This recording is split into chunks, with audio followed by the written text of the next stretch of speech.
जय हिंद मेरे सभी प्यारे विद्यार्थियों को। मैं प्रदीप आप सभी का स्वागत करता हूं। आज मैं आपको प्रश्नावली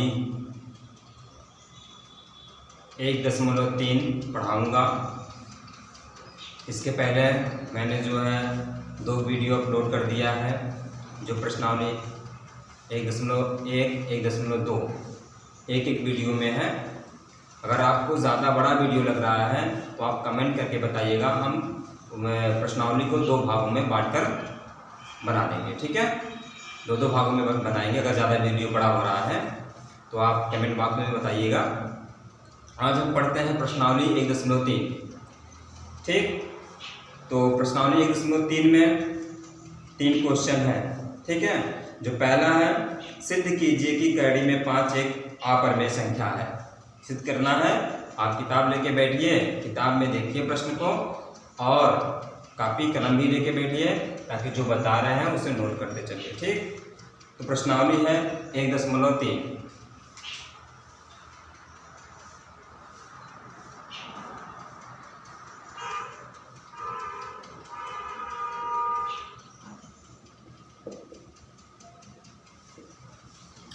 क्वेश्चन नंबर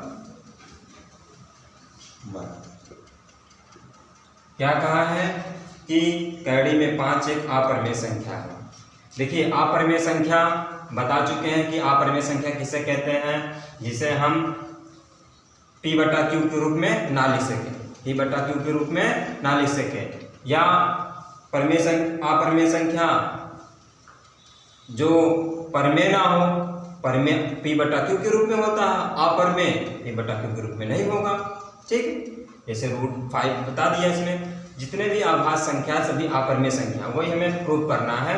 तो आभास संख्या अगर कड़ी में आ जाता है, रूट में आ जाता है, तो वो जो है अपरिमेय संख्या ही होगा, क्योंकि उसको जो है हम p/q के रूप में नहीं लिख पाएंगे, p/q के रूप में नहीं लिख पाएंगे किसी भी आभास संख्या का रूट। ठीक है, इसको जो है हल करेंगे हम, p/q के रूप में नहीं लिख पाएंगे। आभास संख्या क्या है, 3 है, 5 है। ठीक है, एग्जाम्पल में ये दोनों दिया है, आप लोग देख लीजिएगा।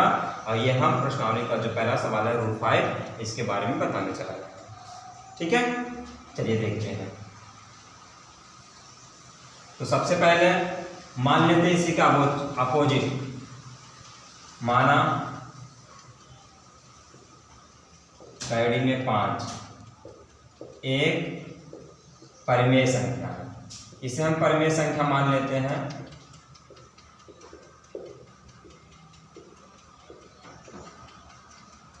परिमेय संख्या, जब ये परिमेय संख्या है तो इसे हम p/q के रूप में लिख सकते हैं। तब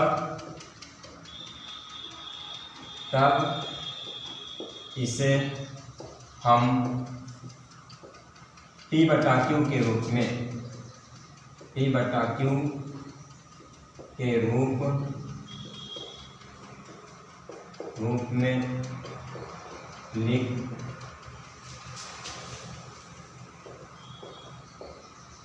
लिख सकते हैं। जब लिख सकते हैं तब लिख दीजिए। तब कड़ी में 5 बराबर p/q हो गया। अब इसे हमें प्रूव करना है कड़ी में 5 अपरिमेय कैसे है। तो चलिए देखिए, हम अपोजिट माने हैं कि कड़ी में 5 क्या है, एक परिमेय संख्या है। तब जब परिमेय संख्या है तो p/q के रूप में लिख सकते हैं। जब कड़ी 5 परिमेय संख्या है तो p/q के रूप में लिख सकते हैं। तो लिख दीजिए, हम लिख दिए हैं। बताइए, यहाँ पे लिखा जाएगा, जहां p और q सह अभाज्य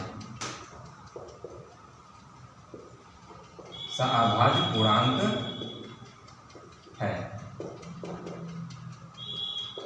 अब सह अभाज्य पूर्णांक क्या होता है, इसके बारे में देख लीजिए। सह अभाज्य जो पूर्णांक होता है, सह अभाज्य, थोड़ा सा आप कार्य में देख लेते हैं। सह अभाज्य 2 संख्याएं अगर है, यानी 2 संख्याएं युग्म से हम पहचानते हैं सह अभाज्य। जैसे 2 संख्याएं हैं 5, 3, ये दोनों क्या है, सहाभाज्य है। सहाभाज्य कब होता है, जब इन दोनों का उभयनिष्ठ केवल क्या हो, एक हो। उभयनिष्ठ क्या हो, इनका गुणनखंड उभयनिष्ठ एक केवल हो, वही क्या होता है, सहाभाज्य। जैसे 15 है और 16 है, 15 है 16 है, इसमें भी एक होगा, इसमें भी। इसका गुणनखंड क्या होगा, 2 गुणे 2 गुणे 2 गुणे 2, 2 दूनी 4 दूनी 8 दूनी 16, और इसका होगा 3 पच्चे 15, यानी 15 का जो होगा 3 पच्चे 15 होगा, और 16 को होगा 2 गुणे 2 गुणे 2 गुणे 2 गुणे 2। अब इन दोनों में कुछ मिल रहा है काम, नहीं मिल रहा है। जब नहीं मिल रहा है, केवल एक ही मिलेगा, एक का गुणा कर सकते हैं ना, केवल एक ही मिलेगा, वही क्या होता है, अभाज्य, सहाभाज्य संख्या।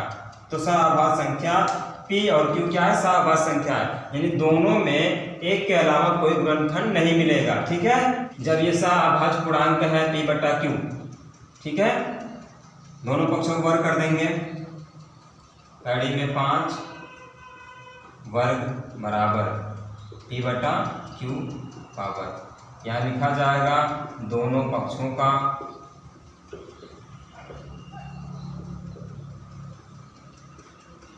वर्ग करने पर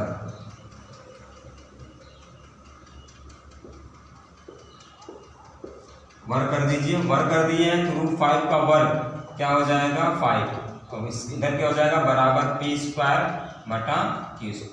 वर्ग समझ रहे हैं ना, अगर कड़ी में कोई संख्या उसका वर्ग लग गया तो कड़ी हट जाती, इस वर्ग से कड़ी हट जाती है। कैसे हट जाती है, देखिए, अगर √5 है तो √5 को लिखते हैं 5 बटा 5 की घाते 1 बटा 2, 5 की घाते क्या लिखते हैं, 1 बटा 2। ये कड़ी का मतलब 1 बटा 2 होता है। ठीक है, तो 5 की घाते 1 बटा 2 किसका हो गया मान, कड़ी में 5 का। अब वर्ग है, इसका भी वर्ग हो जाएगा। अब घात घात में जब गुणा होता है तो 5 1 बटा 2 गुणे 2, 2 2 से कट जाएगा, 1 बचेगा, यानी 5 घाते 1 बराबर 5 ही आ जाएगा। ठीक है, तो इस तरह से यानी रूट अगर है, वर्ग है तो ये 5 आता है। चलिए आगे देखते हैं।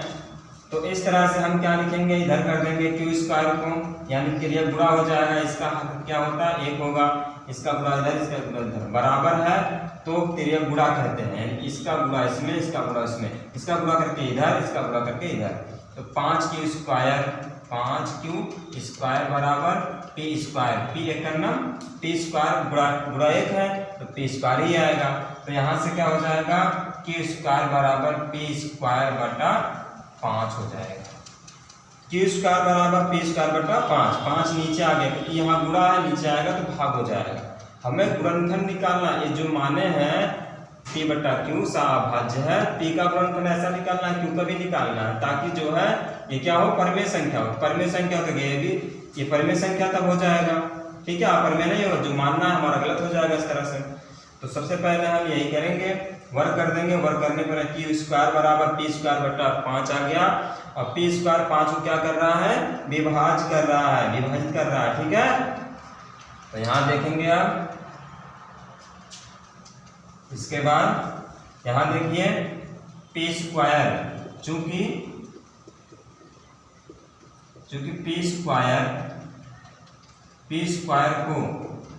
P² को 5 विभाजित करता है,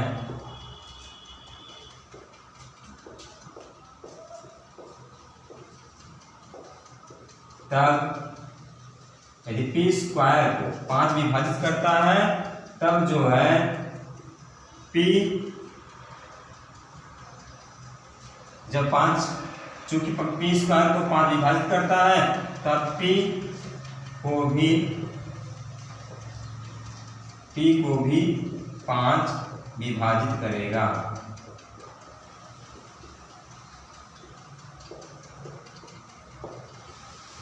ये देखिए एक प्रमेय पर है, पर अंकगणित के आधारभूत प्रमेय पर है। अंकगणित का आधारभूत जो प्रमेय कहता है कि अगर कोई संख्या है उसका वर्ग किसी संख्या से विभाजित है, तो वर्ग जो संख्या है उसका वर्गमूल यानी वो संख्या भी उस संख्या से विभाजित होगा। जैसे इसका एग्जाम्पल हम देख लेते हैं। यदि मान लीजिए कि 2 का स्क्वायर, मान लीजिए ये नहीं दूसरा, 5 का स्क्वायर 5 से विभाजित है तो 5 भी 5 से क्या होगा, विभाजित होगा, क्योंकि 5 स्क्वायर मतलब 25 हो जाएगा बटा 5, 5 के 5, 25 कट जाएगा 5, और इसका स्क्वायर है तो 5 भी 5 से कट जा रहा है। यदि हम 3 का स्क्वायर 5 से विभाजित करेंगे तो नहीं कटेगा। देखिए 3 का स्क्वायर 5 से अगर कटेगा तो 3 भी 5 से कटेगा, क्योंकि 3 का स्क्वायर 9 आ रहा है जो 5 से क्या है, नहीं कट रहा, नहीं विभाजित हो रहा है। जब नहीं कट रहा है, नहीं विभाजित हो रहा है तो 3 भी जो है 5 से नहीं कटेगा। तो इसका मतलब यही है कि अगर स्क्वायर जो है संख्या से विभाजित है तो उस स्क्वायर की जो संख्या है यानी वर्गमूल जो आएगा, ठीक है, वो भी उस संख्या से क्या होगी, विभाजित होगी। ठीक है, ये आपको समझना था। चलिए, तो इस तरह से ये विभाजित करेगा। जब विभाजित कर रहा है तब p को 5 विभाजित करेगा, तब क्या हो जाएगा, विभाजित जब कर रहा है p को 5 तो p का, तो देखिए यहाँ पर p बटा क्या होगा 5, क्योंकि p को 5 विभाजित कर रहा है तो भाग दे रहा, विभाजित कर रहा, p बटा 5 बराबर m।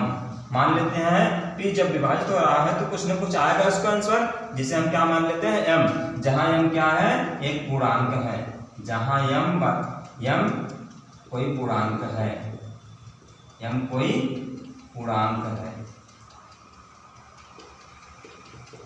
आई बात समझ में, m क्या है, पूर्णांक है। जैसे हम बता दिए थे ना, स्क्वायर अगर विभाजित है वो संख्या भी विभाजित होगा और विभाजित करने पे कुछ ना कुछ आंसर देगा। यहाँ पे चूंकि p है, p 5 से विभाजित हो रहा है, उसका कुछ न कुछ आएगा, कितनी बार जा रहा। अगर यहाँ पर 5 का वर्ग होता तो 5 × 5 = 25 कट जाता और 5 भी कट जाता, 5 × 9 5 और 1 आ जाता होता। चूंकि यहाँ 5 है इसलिए क्या आएगा यहाँ पर m। ठीक है, m मान लेते हैं कोई पूर्णांक आ रहा है, जैसे p कोई है तो m भी कुछ आ रहा है। तो यहाँ पर तब p बराबर 5m, अब p बराबर क्या हो गया 5।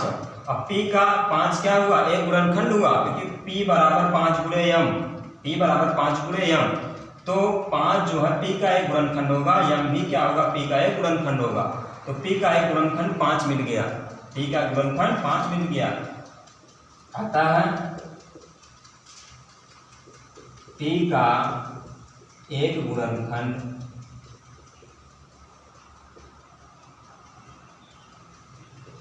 5 होगा। ठीक है, ये स्थिति आप एक कर लेंगे, स्थिति एक। ये स्थिति क्यों कर रहे हैं, क्योंकि ये स्थिति हो रहा है ना, एक गुणनखंड होगा। अब उसी तरह से हम q का गुणनखंड निकालेंगे। आगे देखिए, वहां पर आप नोट कर लिए हैं गुणनखंड है, तो वहां से p का मान, p का मान था, p का मान q² बराबर p² बटा 5। p का मान क्या आया 5m आया है, तो यहाँ पर q² बराबर 5m का स्क्वायर बटा 5। p का मान क्या था 5m, p का मान क्या था 5m आया था, 5m का स्क्वायर। तो यहाँ से q² बराबर 5 × 5 = 25 m² बटा 5। 5 का स्क्वायर 25, m स्क्वायर हो जाएगा, फिर 5 × 9 5, 5 × 5 = 25। आई बात समझ में आ रहा है ना। अगर नहीं समझ में आ रहा तो कमेंट आप करिएगा, ठीक है, उसके साथ फिर और आसानी से और आराम से आपको बताएंगे। तो 5 का वर्ग 5 × 5 = 25, m स्क्वायर 5 × 9 5, 5 × 5 = 25 कट गया। क्या आ गया यहाँ पर q² बराबर 5m²। ठीक है, यहाँ से या q² बटा 5 बराबर m² लिख सकते हैं, या m को इधर करिए, m² बराबर q² बटा 5। यहाँ भी वही काम करना है कि q² 5 से क्या है, विभाज्य है, इसलिए q भी क्या होगा 5 से विभाजित होगा। ठीक, आगे देखिए क्या लिखा जाएगा, चूंकि q² क्यू स्क्वायर 5 से विभाज्य है, इसलिए क्यू भी 5 से विभाज्य होगा।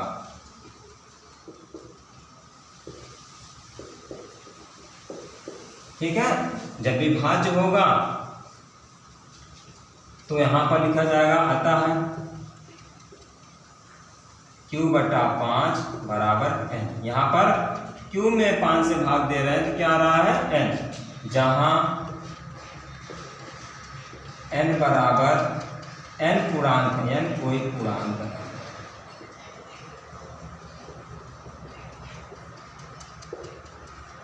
जहां n क्या है, कोई पूर्णांक है, सेम उसी तरह लगा रहे हैं। ठीक है,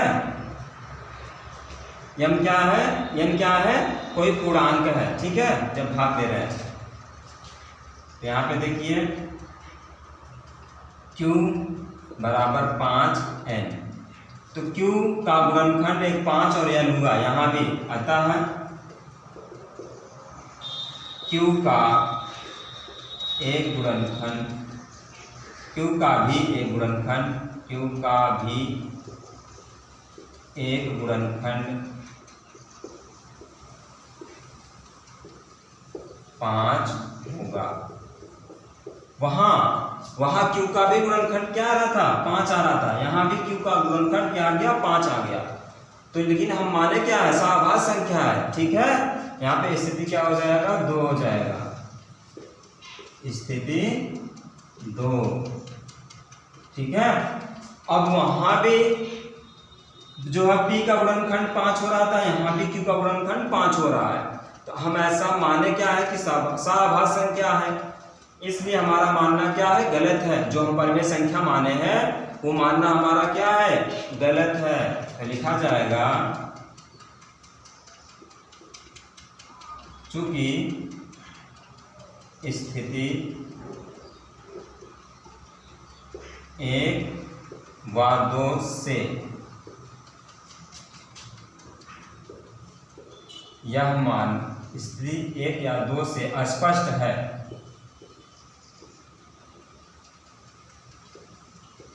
स्पष्ट है कि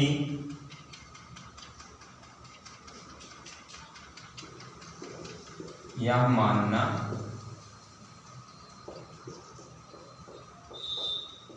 गलत है, या जो इससे हमें क्या होता है, विरोधाभास प्राप्त हो रहा है। ठीक है, यह मानना क्या है, गलत है। अतः कड़ी में 5 एक अपरिमेय संख्या है।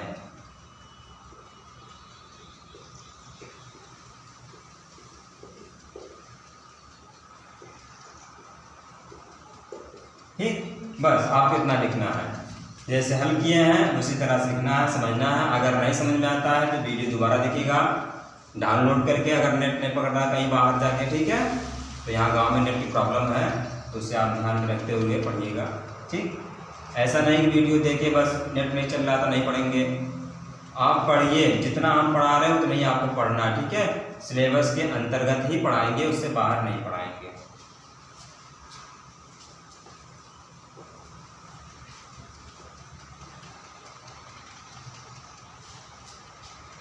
क्वेश्चन नंबर 2 देखिए,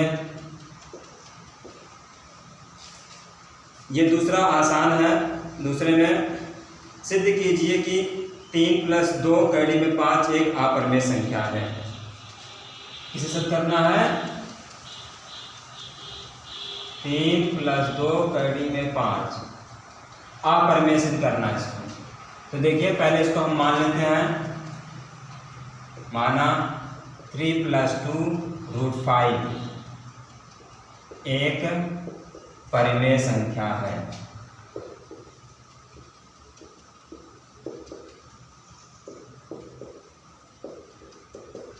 एक परिमेय संख्या है, ठीक है। जब परिमेय संख्या है तब इसे हम क्या कर सकते हैं,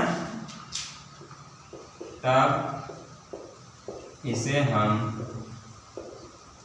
P बटा Q के रूप में लिख सकते हैं।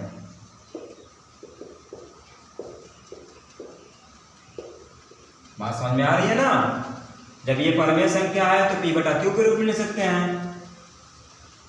अतः 3 + 2 √5 इज इक्वल टू P बटा Q, यानी P बटा क्या हो जाएगा? Q हो जाएगा। ठीक, अब देखिए यहाँ पर 3 उधर जाएगा तो क्या हो जाएगा? यहाँ पे √5 बचेगा, 2 √5 बचेगा, इधर P बाई Q -3 हो जाएगा। 2 उधर जाएगा क्या हो जाएगा? विभाजित हो जाएगा, यानी यहाँ पे बचेगा √5। इसे हल कर सकते हैं या विभाजित कर दीजिए, P अपान में Q -3/2।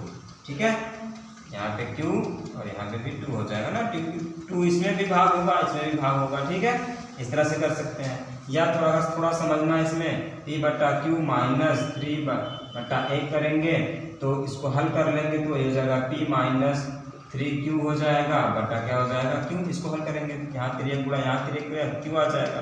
अब 2 लाएंगे तो 2Q हो जाएगा। इसको अलग लिख दिए, इसको अलग लिख दिए, है ना? इस तरह से लिख सकते हैं, या इस तरह से लिखिए या इस तरह से लिखिए। ठीक है, बात इतनी है।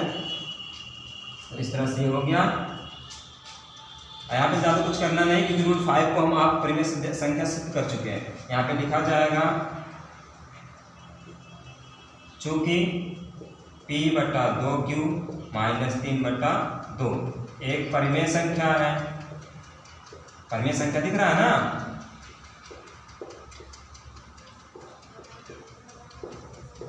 परिमेय संख्या है P बटा 2Q -3 बटा 2।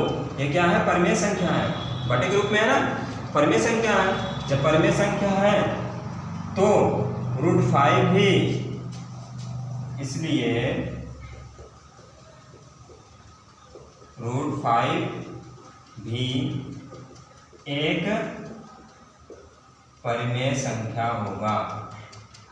परिमेय संख्या होगा। ठीक है, तभी क्या है? ये परिमेय संख्या होगा। परिमेय संख्या है, लेकिन ये क्या है? अपरिमेय संख्या है। यह जो है क्या है? अपरिमेय संख्या, रूट में है। तो यहां पे लिखा जाएगा इस तथ्य से। ठीक है, इस तथ्य से क्या हो रहा है? जो ये परिमेय संख्या है इसके बराबर ये भी परिमेय संख्या है, लेकिन इस तथ्य से हमें विरोधाभास प्राप्त होता है। लेकिन इस तथ्य, यानी जो ये कहा गया है, ये जो कहा गया है परिमेय संख्या नहीं, इस तथ्य से हमें विरोधाभास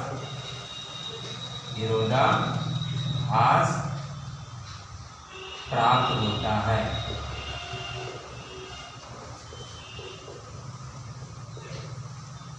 प्राप्त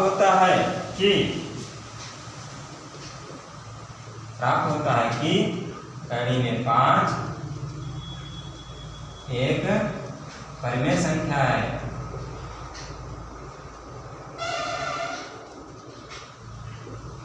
विरोधाभास प्राप्त हो रहा है कि जो हम कह दिए कड़ी 5 भी एक परिमेय संख्या होगा इसके आधार पर, लेकिन इस तथ्य से हमें विरोधाभास प्राप्त हो रहा है, यानी विरोध कर रहा है उसका। ठीक है, ये परिमेय संख्या नहीं है कड़ी 5, तो इस कड़ी 5 एक परिमेय संख्या है। ठीक है, विरोध हो रहा है कि कड़ी 5 एक परिमेय संख्या है। ठीक है, लेकिन क्या है? परंतु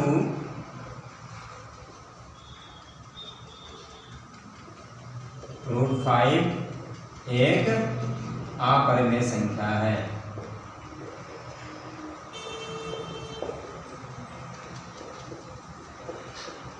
बस ये क्वेश्चन जो है कंप्लीट हुआ। ठीक है, इस तरह से आपको हल करना, नोट कर लीजिएगा।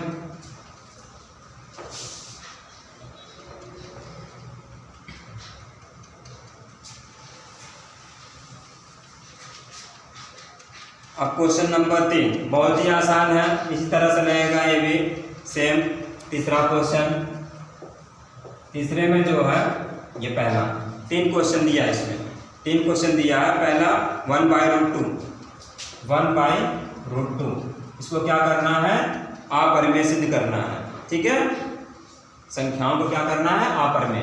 तो माना सेम वही नियम, माना 1/√2, आराम से देखिएगा, कोई दिक्कत नहीं, आराम समझिए। √2 एक परिमेय संख्या है।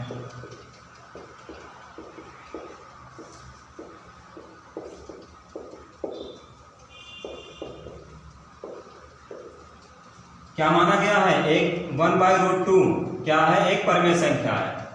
परिमेय संख्या है, तब इसको हम क्या करेंगे, तब इसे हम P/Q या A/B भी ले सकते हैं, A/B के रूप में लिख सकते हैं।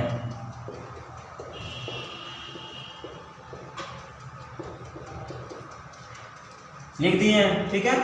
फिर इसके रूप में लिख सकते हैं, अतः क्या हो जाएगा, 1/√2 बराबर P/Q।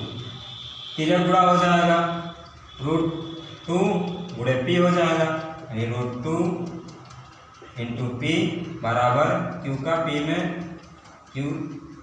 एक का गुणा हो जाएगा Q का इसमें 1 में। ठीक है, यहाँ से √2 बराबर Q/P।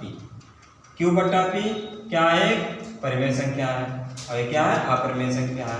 यहाँ पे लिखना है, चूंकि क्या लिखना है, चूंकि P/Q एक परिमेय संख्या है,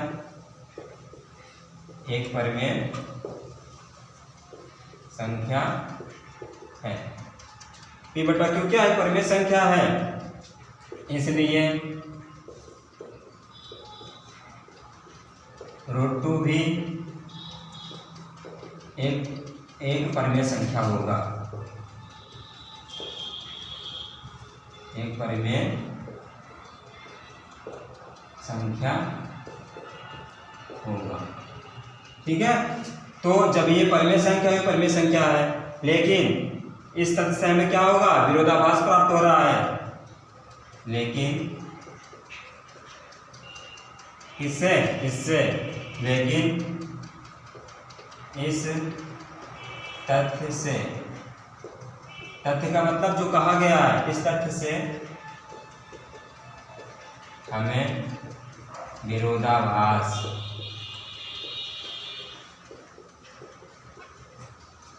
प्राप्त होता है।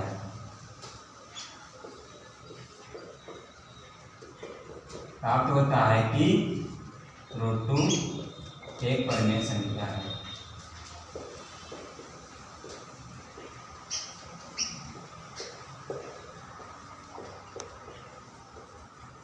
ठीक है, परंतु √2 एक अपरिमेय संख्या है।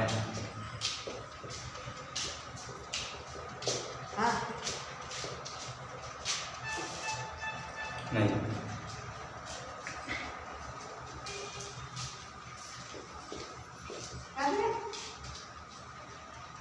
ठीक है, इस तरह से ये कंप्लीट भी हुआ है क्वेश्चन भी। अगला आप देखते हैं,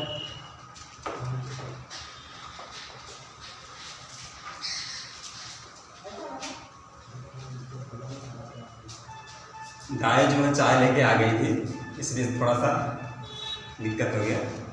आगे देखते हैं दूसरा क्वेश्चन, 7√5। ठीक है, इसको हमें जो है बताना है कि अपरिमेय संख्या है 7√5। इसको भी मान लेते हैं उसी तरह जैसे आपन किए हैं। माना 7√5 एक परिमेय संख्या है।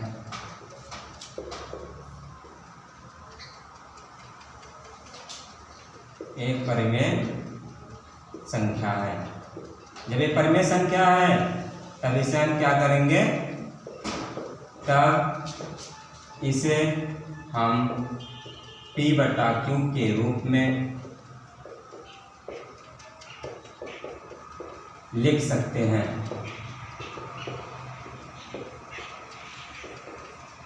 लिख सकते हैं, अतः लिख दीजिए 7√5 बराबर P बटा Q।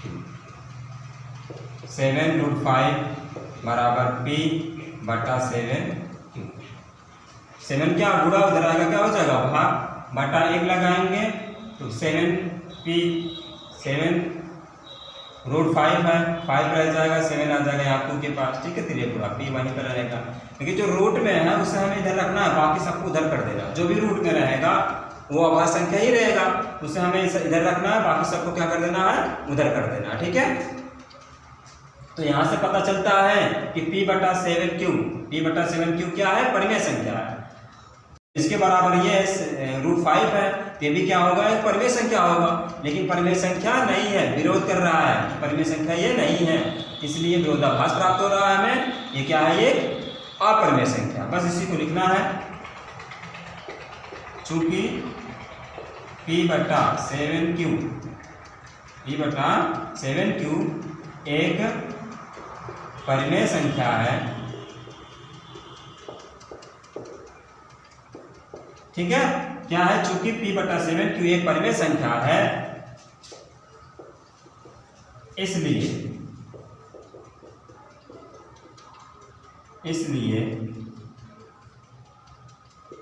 √5 भी एक परिमेय संख्या होगा।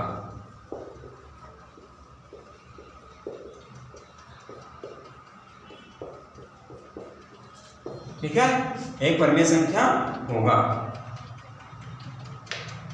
लेकिन इससे क्या हो रहा है, हमें विरोधाभास प्राप्त हो रहा है। लेकिन इस तथ्य से हमें क्या हो रहा है, विरोधाभास प्राप्त होता है। विरोधाभास प्राप्त होता है, ठीक है। ये विरोधाभास प्राप्त हो रहा है, अतः √5 एक अपरिमेय संख्या है।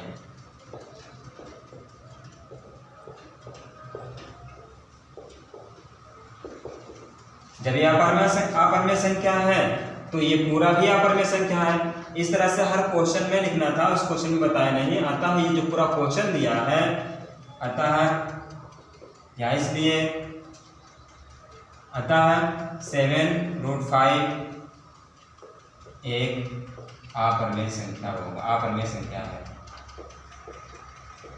अपरिमेय संख्या। सब में लास्ट में क्वेश्चन में यही लिखना है। उस दो क्वेश्चन में, एक क्वेश्चन में हम नहीं लिखे हैं कि लास्ट में ये क्या है, अपरिमेय संख्या। जो पूछा है उसे हम सिर्फ बता देना है कि 7√5 एक अपरिमेय संख्या है, यहीं तक बताया है, ये वाला लिखना है, ठीक है, सभी क्वेश्चन में। आगे देखते हैं 6 + √2।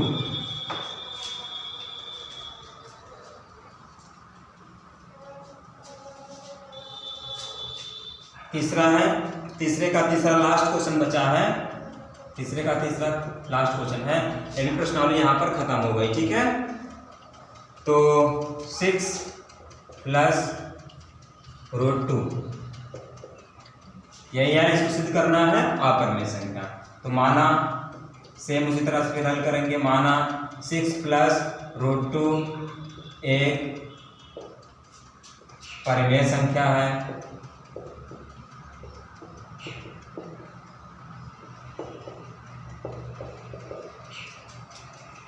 तब इसे हम P बटा Q, यहाँ पर हम A बटा ले लेते हैं B, A बटा B से हल करते हैं। A बटा B ले सकते हैं, A बटा B के रूप में लिख सकते हैं।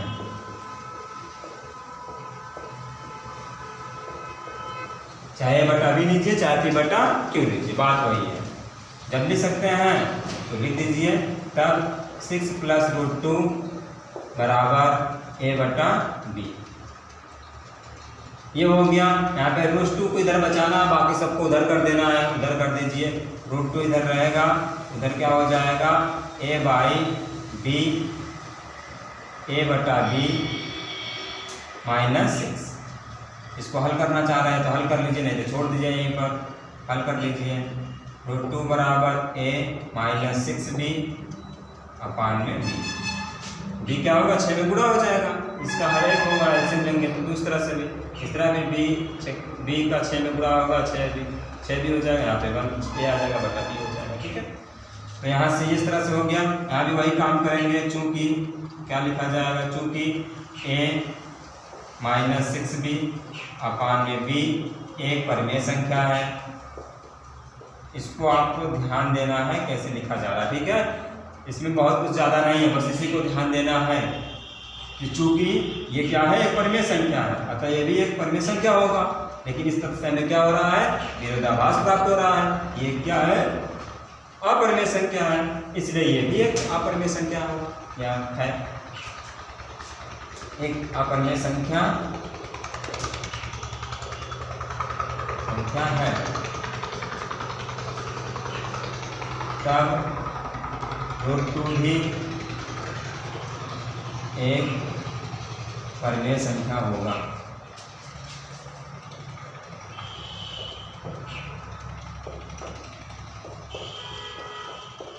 ठीक है, यहाँ तक हो गया। अब आगे देखिए, सॉरी, √2 भी एक परिमेय संख्या होगा।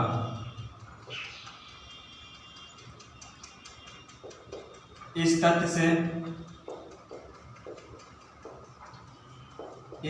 से हमें विरोधाभास, वही चीज लिखना है, फिर विरोधाभास प्राप्त होता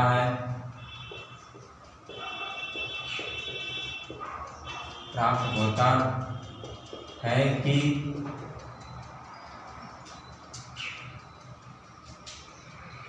√2 एक परिमेय संख्या है।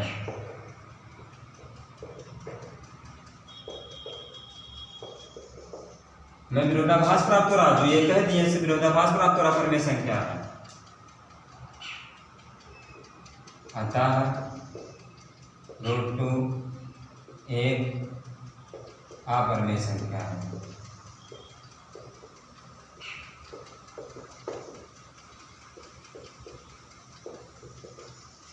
ठीक है,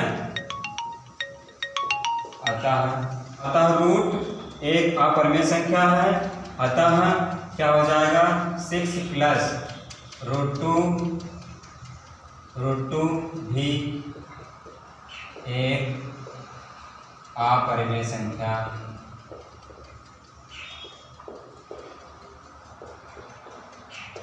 है। ओके, ठीक है, ये भी अभ्यास कंप्लीट हो गया। प्रश्नावली 1.3 आपका कंप्लीट हुआ। और यदि आपको क्वेश्चन नहीं समझ में आ रहा है तो आप कमेंट में बताइए, और जो है वीडियो को सब्सक्राइब कर लीजिए, ताकि मैं जो भी वीडियो अपलोड करूं आप तक पहुंच सके। ठीक है, और जो भी दिक्कत हो, कोई भी दिक्कत हो, आप कमेंट करिए, ठीक, और उस दिक्कत को हम दूर करेंगे, क्योंकि ये पहला चांस है पढ़ाने का हमारा।